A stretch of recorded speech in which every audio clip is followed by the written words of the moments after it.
ಸಿದ್ದರಾಮಯ್ಯ ಅವ್ರನ್ನ ಭೇಟಿ ಆದ್ರಲ್ಲ ಹೋಗಿ, ಮುಖ್ಯಮಂತ್ರಿಗಳನ್ನ ನೀವೇ ಭೇಟಿ ಆದ್ರಿ, ಏನೆಲ್ಲ ಮಾತುಕತೆ ಆಯ್ತು ಅವತ್ತು? ಏನು ಅವ್ರು ನಿಮ್ಗೆ ಏನು ಭರವಸೆ ನಾವು ಕೊಟ್ಟರು? ಪ್ರಾರಂಭದಲ್ಲಿ ಹೋಗಿದ್ವಿ ಹಿಂಗೆ ಅಂತ. ಅವಾಗ ಅವರು ಪಾಪ ಕರೆದು ಎಲ್ಲ ಮಾತಾಡಿದರು, ನಮಗೆ ಪೊಲೀಸ್ನವ್ರಿಗೆ ಫ್ರೀ ಹ್ಯಾಂಡ್ ಕೊಟ್ಟಿವಿ, ಏನಿದ್ರು ನಾವು ಇನ್ವಾಲ್ವ್ ಆಗಲ್ಲ, ಅದೇನಿತ್ತು ನಾವು ನೌಕರಿ ಒಂದು ಕೇಳಿದ್ವಿ, ಆಯಿತು ಪರಿಶೀಲನೆ ಮಾಡ್ತೀವಿ ಆ ವಿದ್ಯಾಭ್ಯಾಸ ಏನಂತ ಕೇಳಿದರು, ಅವೆಲ್ಲ ಡಾಕ್ಯುಮೆಂಟ್ ಕೊಟ್ಟಿವಿ. ನಂತರದಲ್ಲಿ ಈ ಬೆಳವಣಿಗೆ ಆಗಿದೆ, ಎಂಡಾಸ್ಮೆಂಟ್ ಬಂದಿದೆ. ಅದಕ್ಕೆ ನಾವು ಸರ್ಕಾರನ ಪುನಃ ಬೇಡಿಕೆಣದು ಅಷ್ಟೇ, ಅದು ಏನಿಲ್ಲ. ಅವತ್ತೇನಾದ್ರು ಹೇಳಿದ್ರ, ಭರವಸೆ ಕೊಟ್ರ ನೋಡ್ತೀವಿ ಅಂತ, ಅಥವಾ ಅಂತ ಭರವಸೆ ಕೊಟ್ಟಿದ್ರು, ನಿಮ್ಮ ಸರ್ಟಿಫಿಕೇಟ್ ಅವೆಲ್ಲ ಇದು ಮಾಡಿರಿ ಅಂತ.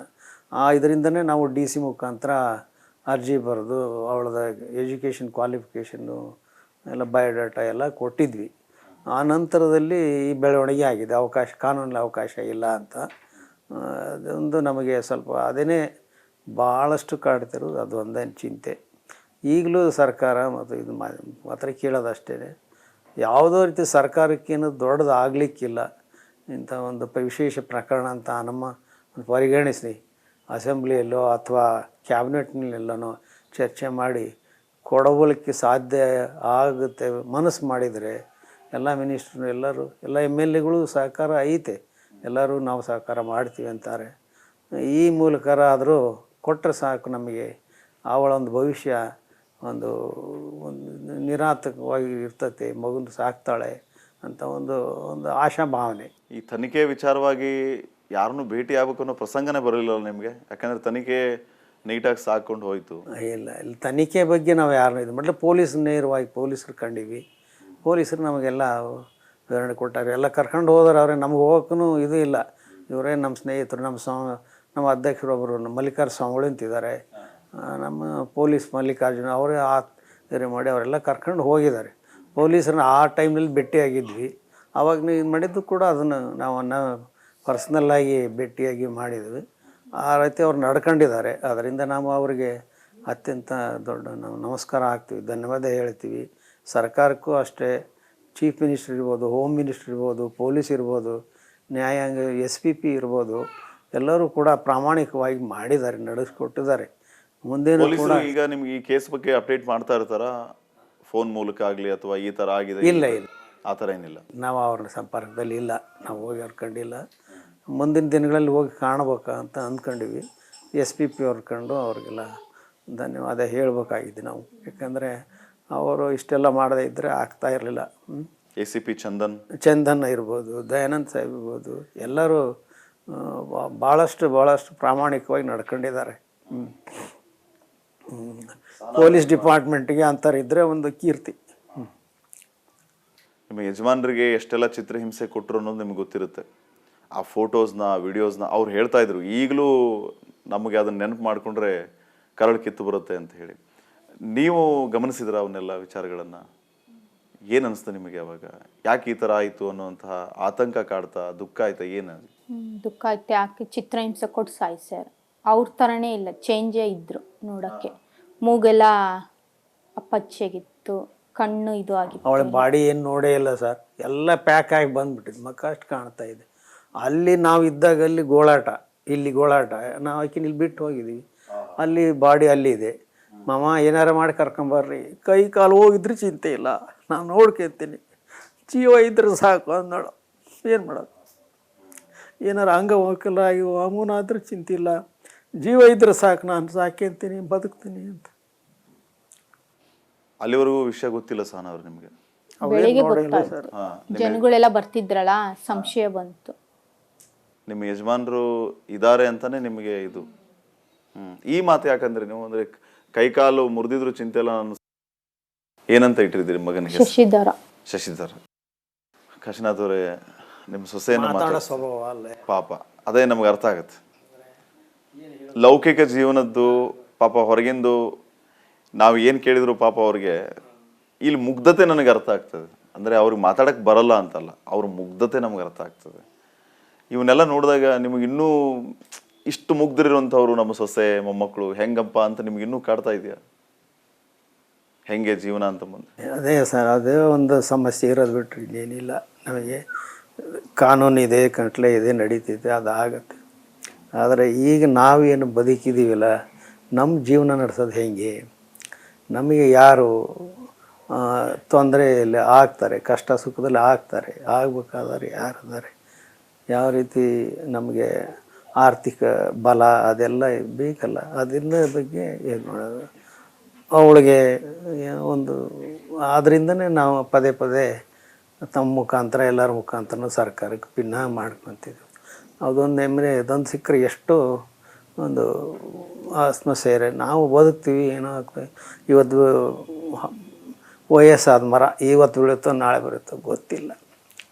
ಈಗಲೇ ಹಿಂಗಾದರೆ ನಾವಾದರೆ ಏನು ಗತಿ ಅಂತ ಒಂದು ನಮಗೆ ಅದು ಚಿಂತೆ ಕಾಡ್ತಾ ಇದೆ. ಸಿದ್ದರಾಮಯ್ಯ ಅವ್ರನ್ನ ಭೇಟಿ ಆದ್ರಲ್ಲ, ಹೋಗಿ ಮುಖ್ಯಮಂತ್ರಿಗಳನ್ನ ನೀವೇ ಭೇಟಿ ಆದ್ರಿ, ಏನೆಲ್ಲ ಮಾತುಕತೆ ಆಯ್ತು ಅವತ್ತು? ಏನು ಅವ್ರು ನಿಮ್ಗೆ ಏನು ಭರವಸೆ ನಾವು ಕೊಟ್ರು? ಪ್ರಾರಂಭದಲ್ಲಿ ಹೋಗಿದ್ವಿ ಹಿಂಗೆ ಅಂತ. ಅವಾಗ ಅವರು ಪಾಪ ಕರೆದು ಎಲ್ಲ ಮಾತಾಡಿದರು,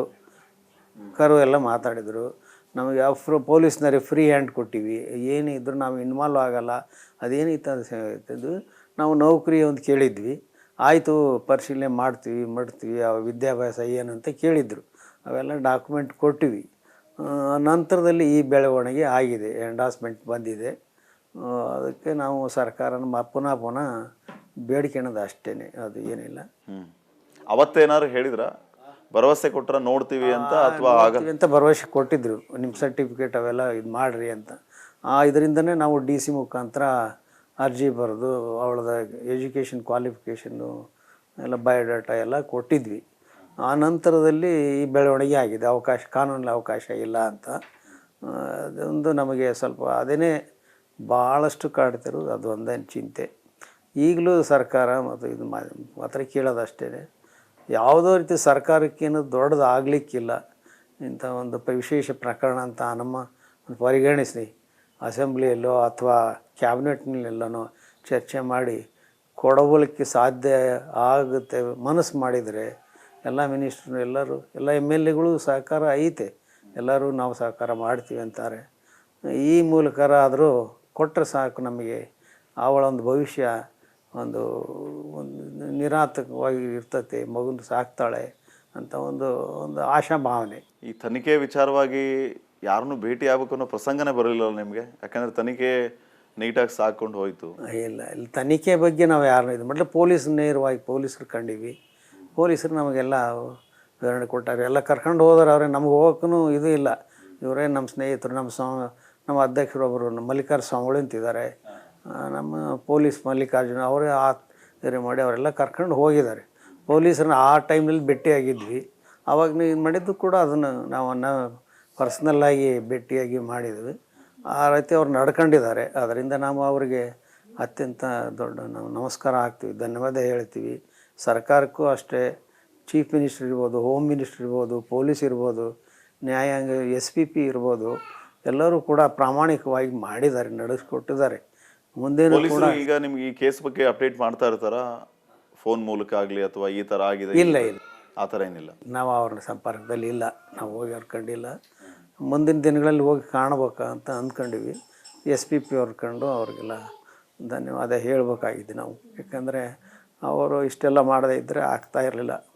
ACP ಚಂದನ್ ಇರ್ಬೋದು, ದಯಾನಂದ್ ಸಾಹೇಬ್ ಇರ್ಬೋದು, ಎಲ್ಲರೂ ಭಾಳಷ್ಟು ಪ್ರಾಮಾಣಿಕವಾಗಿ ನಡ್ಕೊಂಡಿದ್ದಾರೆ. ಪೊಲೀಸ್ ಡಿಪಾರ್ಟ್ಮೆಂಟಿಗೆ ಅಂಥವ್ರಿದ್ದರೆ ಒಂದು ಕೀರ್ತಿ. ನಿಮ್ಮ ಯಜಮಾನರಿಗೆ ಎಷ್ಟೆಲ್ಲ ಚಿತ್ರಹಿಂಸೆ ಕೊಟ್ಟರು ಅನ್ನೋದು ನಿಮ್ಗೆ ಗೊತ್ತಿರುತ್ತೆ. ಆ ಫೋಟೋಸ್ನ, ವಿಡಿಯೋಸ್ನ ಅವ್ರು ಹೇಳ್ತಾ ಇದ್ರು, ಈಗಲೂ ನಮಗೆ ಅದನ್ನ ನೆನಪು ಮಾಡಿಕೊಂಡ್ರೆ ಕರಳು ಕಿತ್ತು ಬರುತ್ತೆ ಅಂತ ಹೇಳಿ. ನೀವು ಗಮನಿಸಿದ್ರ ಅವನ್ನೆಲ್ಲ ವಿಚಾರಗಳನ್ನು? ಏನು ಅನಿಸ್ತು ನಿಮಗೆ ಅವಾಗ? ಯಾಕೆ ಈ ಥರ ಆಯಿತು ಅನ್ನೋಂತಹ ಆತಂಕ ಕಾಡ್ತಾ, ದುಃಖ ಆಯ್ತಾ, ಏನು? ದುಃಖ ಆಯ್ತು. ಯಾಕೆ ಚಿತ್ರಹಿಂಸೆ ಕೊಟ್ಟು ಸಾಯಿಸ್ಯಾರ. ಅವ್ರ ಥರನೇ ಇಲ್ಲ, ಚೇಂಜೇ ಇದ್ರು ನೋಡೋಕ್ಕೆ. ಮೂಗೆಲ್ಲ ಅಪ್ಪಚ್ಚಾಗಿತ್ತು, ಕಣ್ಣು ಇದು ಆಗಿತ್ತು. ಅವಳ ಬಾಡಿ ಏನು ನೋಡೇ ಇಲ್ಲ ಸರ್, ಎಲ್ಲ ಪ್ಯಾಕ್ ಆಗಿ ಬಂದ್ಬಿಟ್ಟಿದ್ದು, ಮಕ್ಕ ಅಷ್ಟು ಕಾಣ್ತಾ ಇದೆ. ಅಲ್ಲಿ ನಾವು ಇದ್ದಾಗ ಅಲ್ಲಿ ಗೋಳಾಟ, ಇಲ್ಲಿ ಗೋಳಾಟ, ನಾವು ಆಕಿನ ಇಲ್ಲಿ ಬಿಟ್ಟು ಹೋಗಿದ್ದೀವಿ. ಅಲ್ಲಿ ಬಾಡಿ ಅಲ್ಲಿದೆ. ಮಾಮ ಏನಾರ ಮಾಡಿ ಕರ್ಕೊಂಬರ್ರಿ, ಕೈ ಕಾಲು ಹೋಗಿದ್ರೆ ಚಿಂತೆ ಇಲ್ಲ, ನಾನು ನೋಡ್ಕೊತೀನಿ, ಜೀವ ಇದ್ರೆ ಸಾಕು ಅಂದೋಳು. ಏನು ಮಾಡೋದು? ಏನಾರ ಅಂಗವೈಕಲ್ಯ ಆಗಿ ಅಮ್ಮನಾದ್ರೆ ಚಿಂತಿಲ್ಲ, ಜೀವ ಇದ್ರೆ ಸಾಕು, ನಾನು ಸಾಕ್ಯಂತೀನಿ, ಬದುಕ್ತೀನಿ ಅಂತ. ಅಲ್ಲಿವರೆಗೂ ವಿಷಯ ಗೊತ್ತಿಲ್ಲ ಸಹನ ಅವ್ರು ನಿಮಗೆ? ಬೆಳಿಗ್ಗೆ ಗೊತ್ತಾಯ್ತು, ಜನಗಳೆಲ್ಲ ಬರ್ತಿದ್ರಲ್ಲ, ಸಂಶಯ ಬಂತು. ನಿಮ್ಮ ಯಜಮಾನರು ಇದ್ದಾರೆ ಅಂತಾನೆ ನಿಮಗೆ ಇದು. ಈ ಮಾತು ಯಾಕಂದ್ರೆ ನೀವು ಅಂದ್ರೆ ಕೈಕಾಲು ಮುರಿದಿದ್ರು ಚಿಂತೆ ಇಲ್ಲ ಏನಂತ ಇಟ್ಟಿರ್ತೀರಿ ಮಗನಿಗೆ? ಶಶಿಧರ. ಶಶಿಧರ. ಕಾಶಿನಾಥ್ ಅವರೇ, ನಿಮ್ಮ ಸೊಸೆಯನ್ನು ಸ್ವಭಾವ ಅಲ್ಲೇ ಪಾಪ ಅದೇ ನಮ್ಗೆ ಅರ್ಥ ಆಗತ್ತೆ. ಲೌಕಿಕ ಜೀವನದ್ದು ಪಾಪ ಹೊರಗಿಂದು ನಾವು ಏನು ಕೇಳಿದ್ರು ಪಾಪ ಅವ್ರಿಗೆ ಇಲ್ಲಿ ಮುಗ್ಧತೆ ನನಗೆ ಅರ್ಥ ಆಗ್ತದೆ. ಅಂದರೆ ಅವ್ರಿಗೆ ಮಾತಾಡಕ್ಕೆ ಬರಲ್ಲ ಅಂತಲ್ಲ, ಅವ್ರ ಮುಗ್ಧತೆ ನಮ್ಗೆ ಅರ್ಥ ಆಗ್ತದೆ. ಇವನ್ನೆಲ್ಲ ನೋಡಿದಾಗ ನಿಮಗೆ ಇನ್ನೂ ಇಷ್ಟು ಮುಗ್ಧರಿರುವಂಥವ್ರು ನಮ್ಮ ಸೊಸೆ ಮೊಮ್ಮಕ್ಕಳು ಹೆಂಗಪ್ಪ ಅಂತ ನಿಮ್ಗೆ ಇನ್ನೂ ಕಾಡ್ತಾ ಇದೆಯಾ? ಹೆಂಗೆ ಜೀವನ ಅಂತ ಮುಂದೆ? ಅದೇ ಸರ್, ಅದೇ ಒಂದು ಸಮಸ್ಯೆ ಇರೋದು ಬಿಟ್ರೆ ಇನ್ನೇನಿಲ್ಲ. ನಮಗೆ ಕಾನೂನು ಇದೆ, ಕಂಟ್ಲೆ ಇದೆ, ನಡೀತಿದೆ, ಅದಾಗತ್ತೆ. ಆದರೆ ಈಗ ನಾವೇನು ಬದುಕಿದ್ದೀವಲ್ಲ, ನಮ್ಮ ಜೀವನ ನಡೆಸೋದು ಹೆಂಗೆ? ನಮಗೆ ಯಾರು ತೊಂದರೆಯಲ್ಲಿ ಆಗ್ತಾರೆ, ಕಷ್ಟ ಸುಖದಲ್ಲಿ ಆಗ್ತಾರೆ, ಆಗಬೇಕಾದ್ರೆ ಯಾರಿದ್ದಾರೆ? ಯಾವ ರೀತಿ ನಮಗೆ ಆರ್ಥಿಕ ಬಲ ಅದೆಲ್ಲ ಬೇಕಲ್ಲ, ಅದನ್ನ ಬಗ್ಗೆ ಏನು ಮಾಡೋದು? ಅವಳಿಗೆ ಒಂದು ಅದರಿಂದನೇ ನಾವು ಪದೇ ಪದೇ ತಮ್ಮ ಮುಖಾಂತರ ಎಲ್ಲರ ಮುಖಾಂತರ ಸರ್ಕಾರಕ್ಕೆ ಭಿನ್ನ ಮಾಡ್ಕೊತಿದ್ವಿ. ಅದೊಂದು ನೆಮ್ಮದಿ ಇದೊಂದು ಸಿಕ್ಕರೆ ಎಷ್ಟು ಒಂದು ಆತ್ಮಸೇರೆ ನಾವು ಬದುಕ್ತೀವಿ. ಏನೋ ಆಗ್ತದೆ, ಇವತ್ತು ವಯಸ್ಸಾದ ಮರ ಇವತ್ತು ಬೀಳುತ್ತೋ ನಾಳೆ ಬರುತ್ತೋ ಗೊತ್ತಿಲ್ಲ. ಈಗಲೇ ಹಿಂಗಾದರೆ ನಾವು ಆದರೆ ಏನು ಗತಿ ಅಂತ ಒಂದು ನಮಗೆ ಅದು ಚಿಂತೆ ಕಾಡ್ತಾ ಇದೆ.